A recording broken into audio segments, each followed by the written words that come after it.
Hello and welcome to Bald and Bloviating. I'm your bald, bloviating host, Mookie Spitz, and I'm going to be bloviating about Israel's desire to annex Gaza and the West Bank. Now, that title comes across as clickbaity, but I'm serious.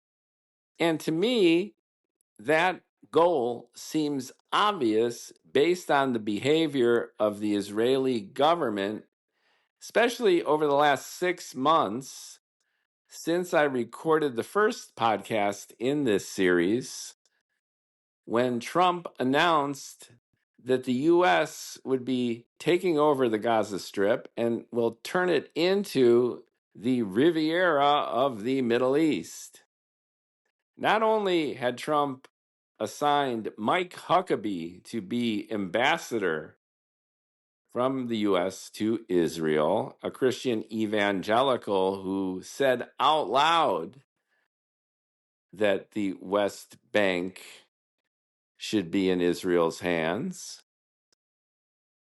But Trump, as president of the United States, was basically saying that the two-state solution was officially dead and that the Palestinians could be relocated. I mean, when has that happened? Answer, never. But we took it in stride because, again, Trump says what he feels like, and he feels all sorts of different things on any given day or hour. Cue up the tariffs. But that statement struck me as a pivotal moment in U.S. foreign policy and the fate of the Palestinians in Israel.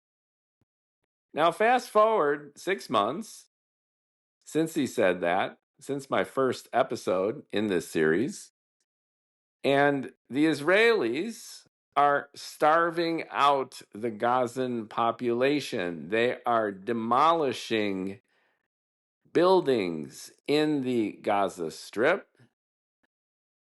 They are occupying more and more of the Gaza Strip while they continue to expand settlements in the West Bank.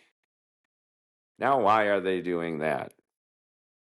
Smotrich and Ben-Gvir, the finance and defense minister and national security minister, respectively, essentially control the government because they have a significant enough voting bloc in the Knesset to potentially topple Netanyahu's government.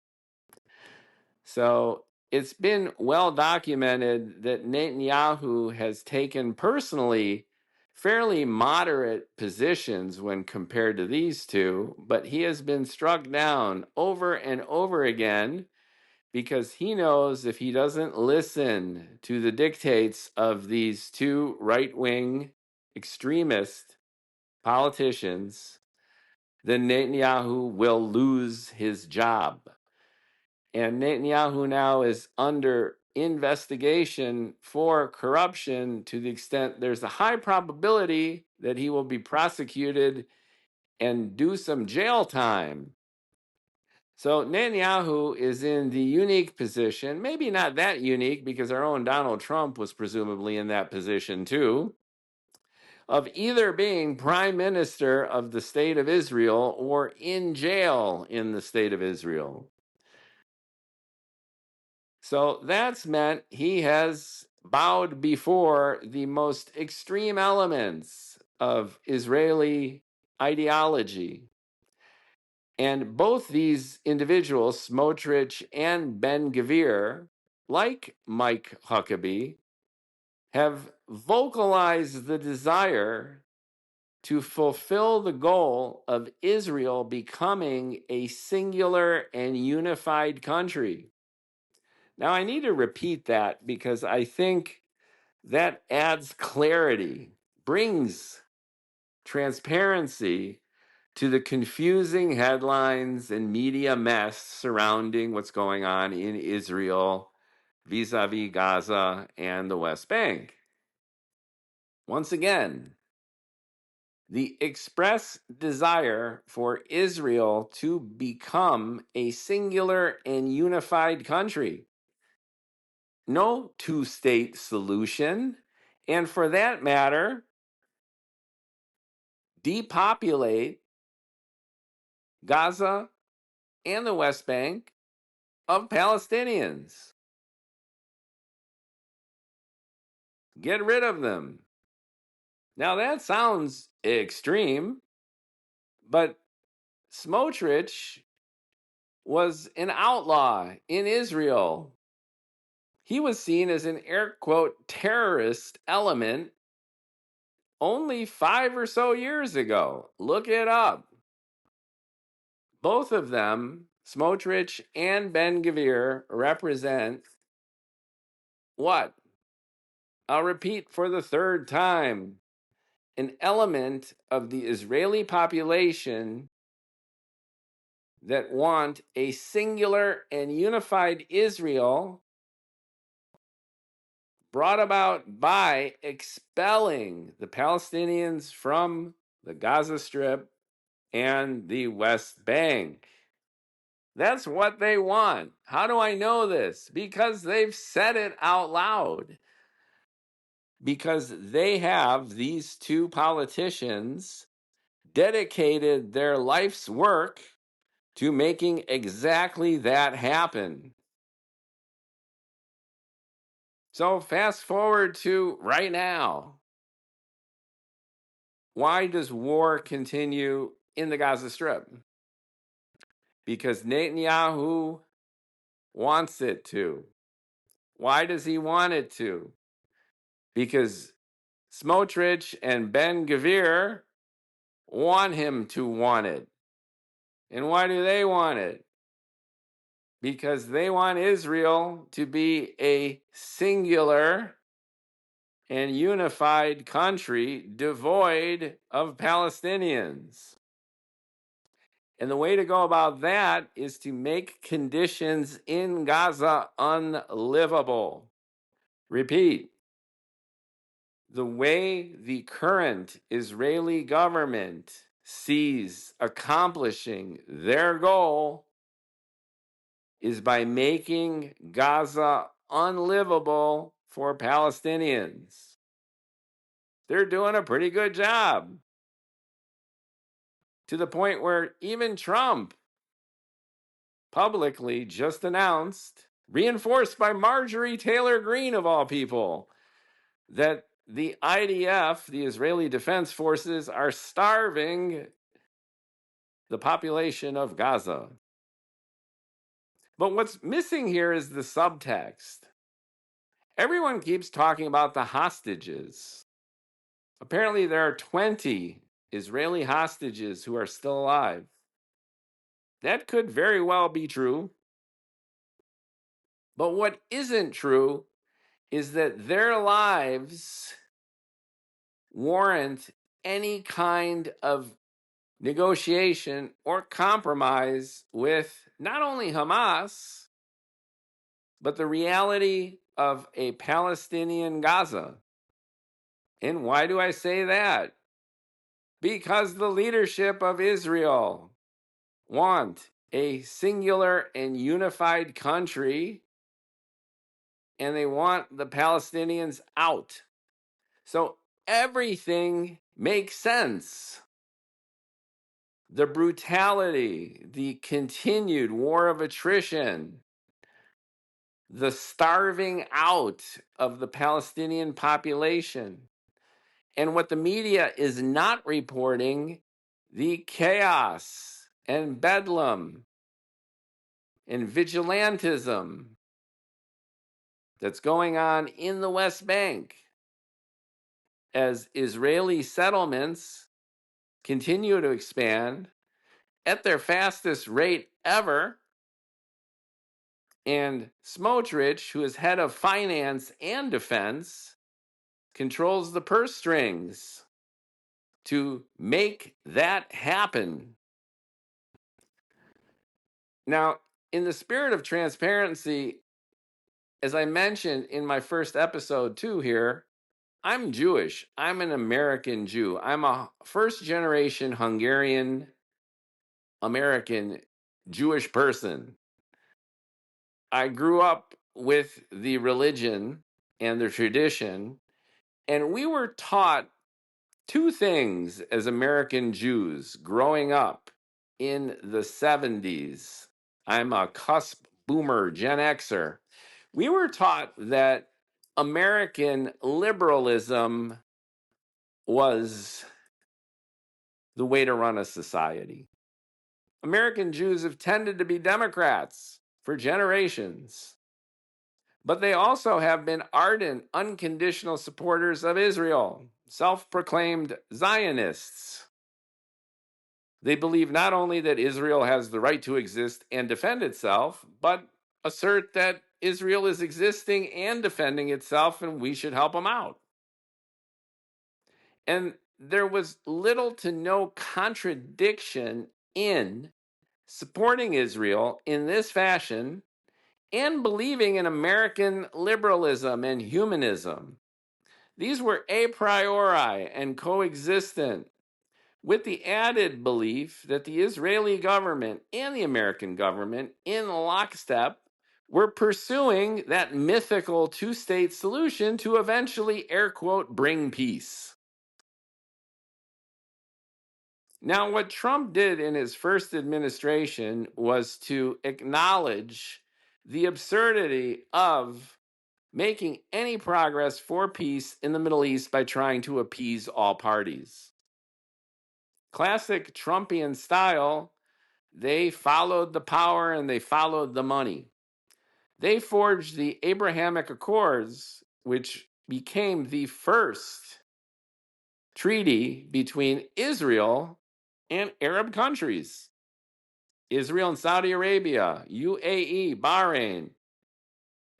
Trump and his son-in-law, Kushner, Jared, and others, of course, but they led the charge, realized that there was big bucks in the Middle East, and America was blowing the shot by ostensibly supporting Israel unilaterally and unconditionally and playing this game of trying to bring peace with the Palestinians. So in order to facilitate this deal, they chose not all Arab countries, but just the Sunni Arab countries, all of them opposed to Iran, and the Shia countries, namely Assad in Syria, who had allied himself with the Russians, and Iran, of course. And it worked. So instead of trying to appease everyone and pissing everyone off, the Abrahamic Accords essentially forged a bond between Israel, the top Sunni-led countries, Saudi Arabia at the helm, in opposition to Iran, to Syria. Syria has since collapsed. The Assad regime has collapsed. All while throwing the Palestinians under the bus. Look it up. Read. The Palestinians had nothing to do with that deal, and they had no say at the table. So that's the legacy that engendered the strategy on the Hamas side of the house, namely through the eyes of Sinwar, the leader of Hamas, on October 6th, who planned the next day's attack ostensibly to put the Palestinians back on the map, to disrupt the Israeli, Saudi, UAE, Bahrain, Abrahamic deals, and shake the whole region up to its core, not by posing an existential threat to Israel, but just by killing and torturing as many Israelis as they could, kidnapping as many as they could, to put the Palestinians back on the map of the Middle East. And it worked. Sinwar knew that the Israelis would retaliate 1,000 times, and of course they did. And we've witnessed over the course of 600 something days now, since October 7th,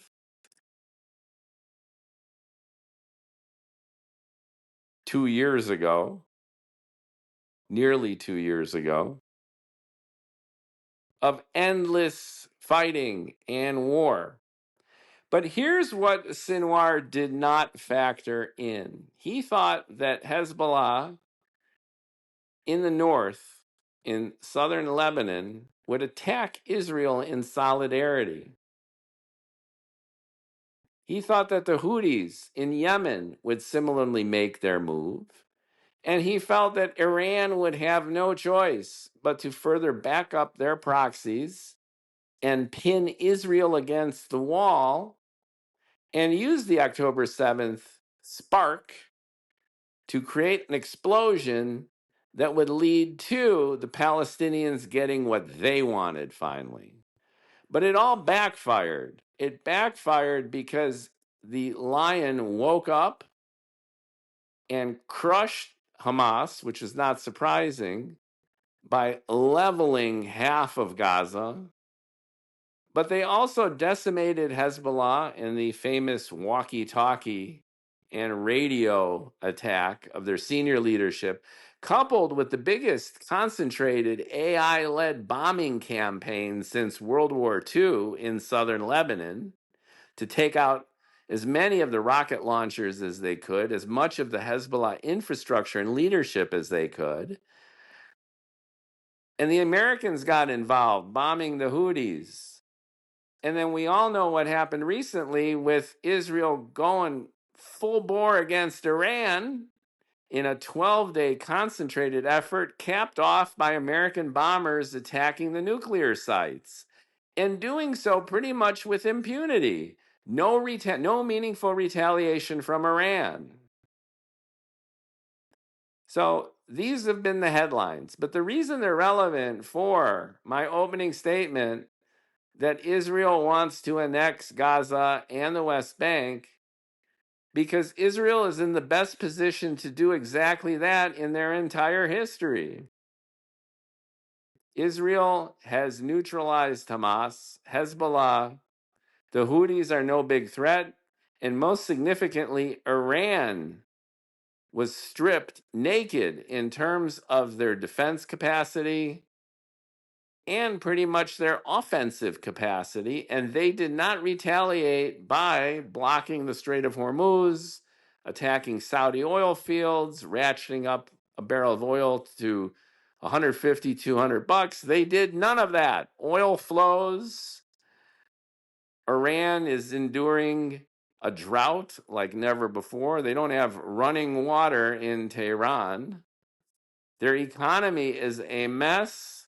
Their military has been decimated.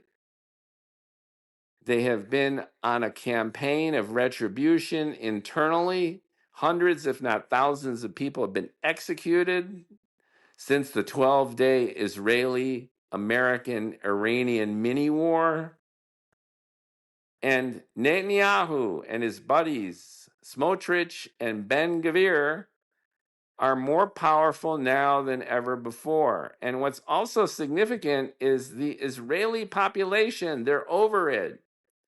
October 7th freaked them the hell out. Sure, there's protests. There's protests for opening up Gaza so that the people can eat.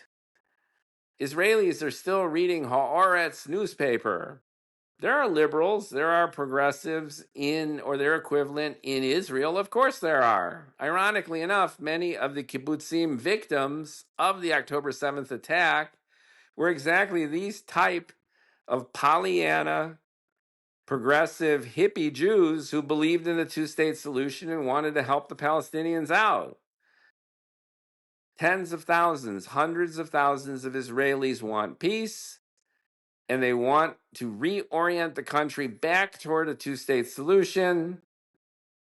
But they, this is a key point, are now in a bigger minority than ever before. Look it up. I'm not making this stuff up. Israel is more powerful militarily than ever in their history. Check. Israel has the most right-wing extremist government ever in their history. Check. The Israeli people, as a result of the October 7th attacks, are more terrified and security conscious than they ever have been before. Check. Iran is weaker than it ever has been since the revolution. Check. So, what is to preclude Israel's current government from fulfilling their ultimate goal? And what is that ultimate goal? I'll say it for the fifth time, sixth time.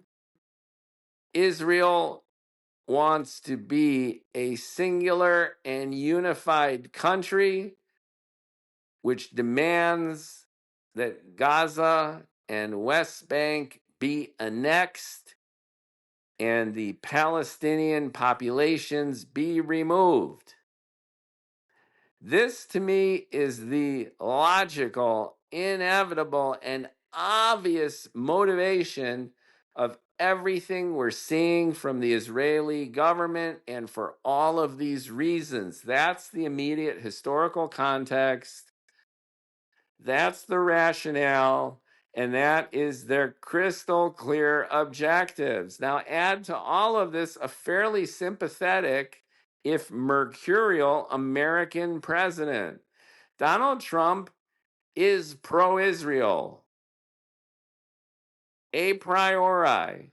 But Donald Trump also changes his mind constantly, and he's transactional. So what that means is Netanyahu is in the same position as Vladimir Putin, where Trump is a buddy and an ally and a supporter. Trump has thrown the Palestinians under the bus. Cue up Riviera of the Middle East means bye-bye Palestinians from Gaza.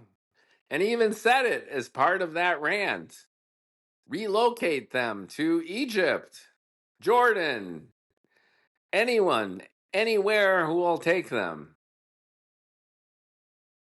With a sympathetic American president, Netanyahu feels, even if he vacillates, even if Don jumps all over the place, that ultimately he's on board. And as I'm mentioning, Vladimir in Russia feels the same way. Trump threw Zelensky and Ukraine under the bus and has demonstrated a fealty to Putin going all the way back to 2016 and earlier. So Putin is playing a waiting game with Trump. He'll come around. He's saying what he's got to say, but he'll come around. His allegiances are obvious, and Netanyahu feels the same way, which is Trump might be bloviating about starving Palestinian children and bringing a ceasefire in Gaza and the hostages, blah, blah, blah. But at the end of the day, Don is on board. On board with what? On board with Israel becoming a singular and unified country. And Don is on board with what in Ukraine? An end to the war. Well, what does that mean? Putin wants nothing less than all of Ukraine. That's why the guy invaded. Will he, air quotes, settle for the Donbass? He's already got Crimea. Maybe for a while. But you look at the map of Russia, and for Ukraine not to be a part of Russia, from Vladimir's eyes, is like Texas not being a part of the United States. It's equally egregious and obvious. And from Vlad's point of view, it's equally obvious and egregious for the United States to support Ukraine as it would be for Russia to support Texas in its attempt to secede from the Union.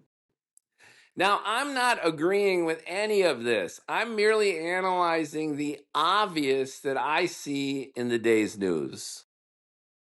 And the natural next step is, what next out of all of this complete disaster? And all I can see, given the dynamic as I lay it out, is for Israel to continue to demolish more and more of Gaza, occupy more and more of Gaza, and make Gaza more and more unlivable for the Palestinian population, so that most of them, if not all of them, would prefer to self-deport, sound familiar, than stay there. And if they could just stay in limbo, stay starving and miserable and impoverished, that's okay too, because at least their power is neutralized and the two-state solution is a pipe dream. Why? Because they want a singular and unified Israel. And same rules apply in the West Bank. The other factor here is that the clock is ticking. The clock is ticking not on young American Jews supporting Palestine and even Hamas, and this horrible brutality shifting the American political climate, which used to be unilaterally and unconditionally in support of Israel, Democrats and Republicans. That fissure does not bother Netanyahu, Ben-Gvir, and Smotrich. Why? Because they know that as long as Donald Trump is in power, he came back for Trump 2.0 in 2024, this unholy trinity of Israeli extremist government has until 2028 to unify Israel. And that's their plan. If a Democrat comes back to power, if anyone other than Donald Trump comes back to power, it'll throw a wrench in the works, no doubt. So they're making their move, and they're making it now. And they're making it when Israel has been the most strong militarily they've ever been, and Iran has been the weakest. And if they could facilitate and encourage regime change in Iran, there's talk of sabotage going on throughout Iran right now. Factories are exploding. Trains are falling off the rails. There's a concerted effort, a covert effort to topple the Iranian regime. That's happening in parallel to a more overt effort to depopulate Gaza and the West Bank. This is all happening right now. And once again, I'm not in support of it. I'm merely illustrating the obvious. And it will continue. It will continue more and more aggressively because these folks understand that they have a unique and likely unrepeatable opportunity of maximum military strength coupled with a sympathetic American president to get what they want. So the predictions that come out of this are the following.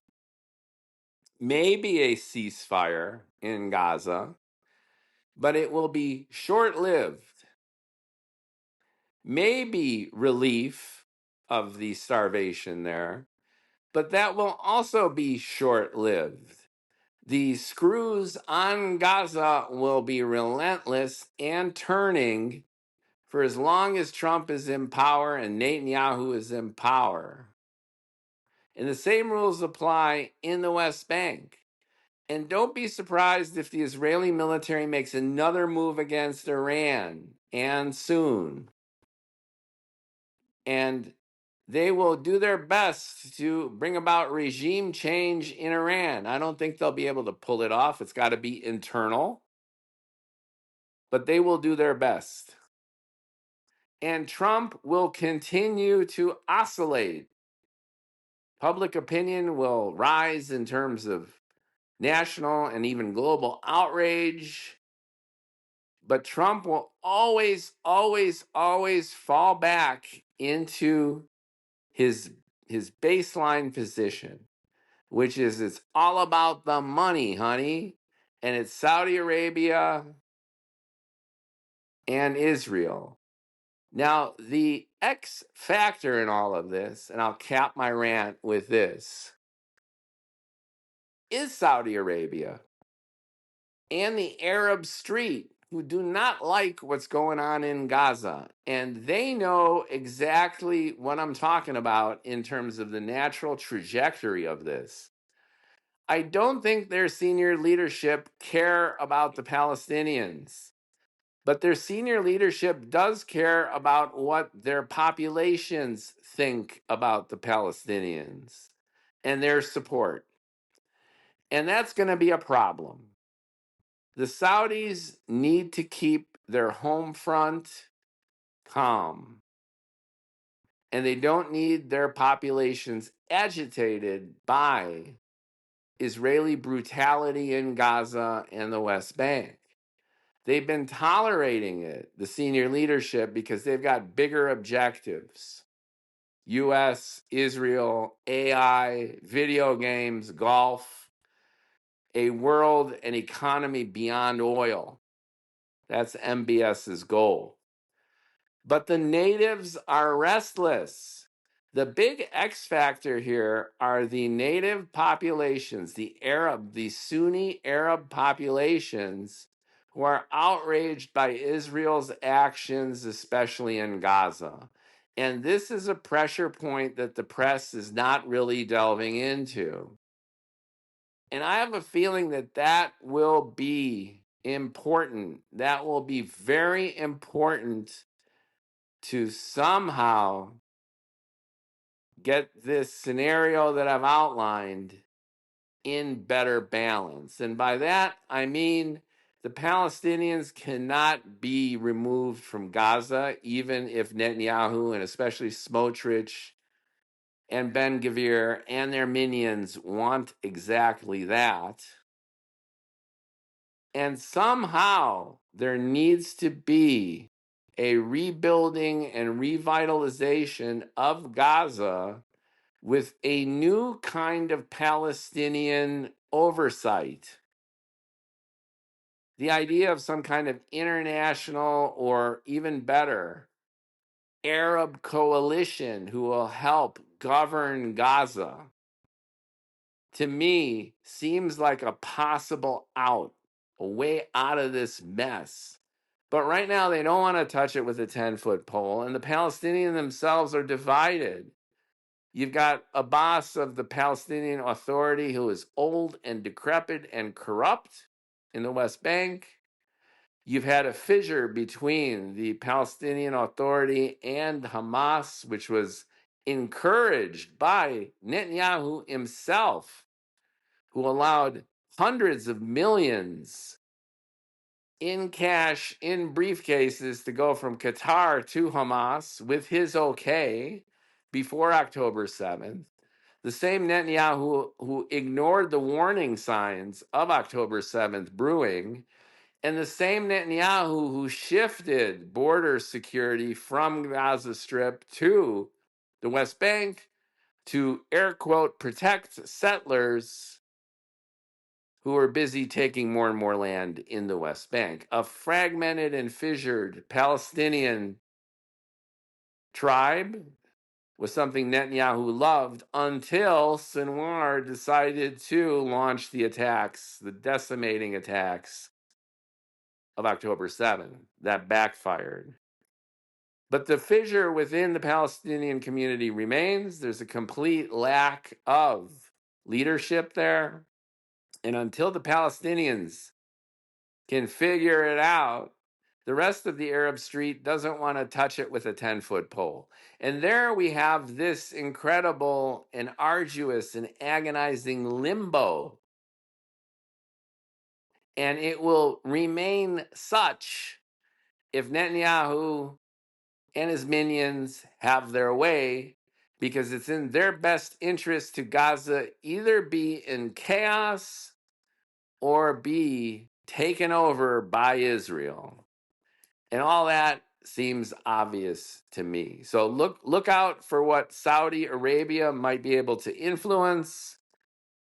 Let's see if the Palestinians can get their act together in terms of internal leadership that is not Hamas. And let's just hope that the Palestinian population can just suffer less in all of this because, frankly, people are people. You're a 5-year-old child born in Rafah, or you're a 5-year-old child born in Chicago or Paris or Houston, Texas, or Hong Kong. You're innocent, and these people are suffering horribly. And there's this fatalistic, deterministic, tribal shittiness that's revolting to see, and it's pathetic. And the analogy between the Germans and what they did to the Jews and what they're now doing to the Palestinians, well, you can say that there's variation in matter of degree and successfulness in execution, but the attitude is the same. The people running Israel right now consider the Palestinians less than human, and they are treating them as such. There's no other explanation for this kind of systematic behavior. And that's just how it is. And finally, as an American Jew, the fissure within our own community is becoming between young and old, between male and female. It's a fissure between this American Jewish liberalism and American Jewish Zionism. And everyone is confused and drawing ranks. And that's not going away either because there frankly seems to be absolutely no solution. Why? Because Israel, the Israeli government, and most of its people want a singular unified country, and they're perfectly willing to throw the Palestinians under the bus as the world is outraged, as American liberal humanist Jews are outraged by the brutality, and the other segment of the American Jewish population is saying, bravo, long overdue. Israel should be singular and unified. That's the dilemma.